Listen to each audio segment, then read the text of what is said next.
പണ്ടൊക്കെ നമ്മുടെ അമ്മമാർ സ്വന്തം ഭർത്താവിനെ സ്നേഹം മൂക്കുമ്പോൾ വിളിച്ചിരുന്ന ഇരട്ടപ്പേരാണ് കാലമാടൻ. പല 80-90 ജനിച്ചവർക്ക് ഇത് നല്ല ഓർമ്മ കാണും. ആരാണ് ഈ കാലമാടൻ? പോത്തിന്റെ പുറത്തു വന്ന് കയറും കൊണ്ടുവന്ന് ജീവനെടുക്കുന്ന നമ്മുടെ യമൻ സാക്ഷാൽ കാലനാണോ കാലമാടൻ?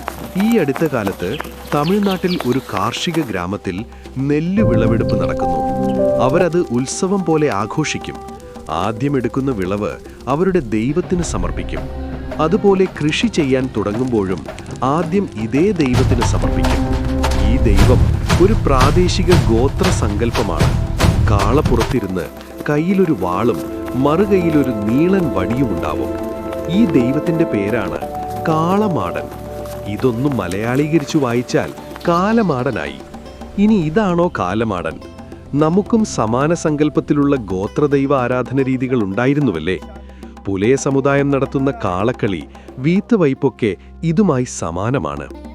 ചിലയിടത്ത് ശിവൻ തന്നെ കാളമാടൻ എന്ന് പറയുന്നു.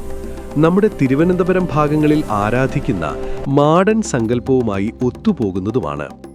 മറ്റൊരു മിത്ത് പറഞ്ഞാൽ കാളമാടനല്ല, കാലമാടൻ തന്നെയാണ് സങ്കല്പം. കാലമാടൻ ശിവനല്ല, ഭൈരവൻ. കാലഭൈരവൻ, ഭൈരവൻ അല്ലെങ്കിൽ മാടൻ ഗോത്രദൈവമാണ്.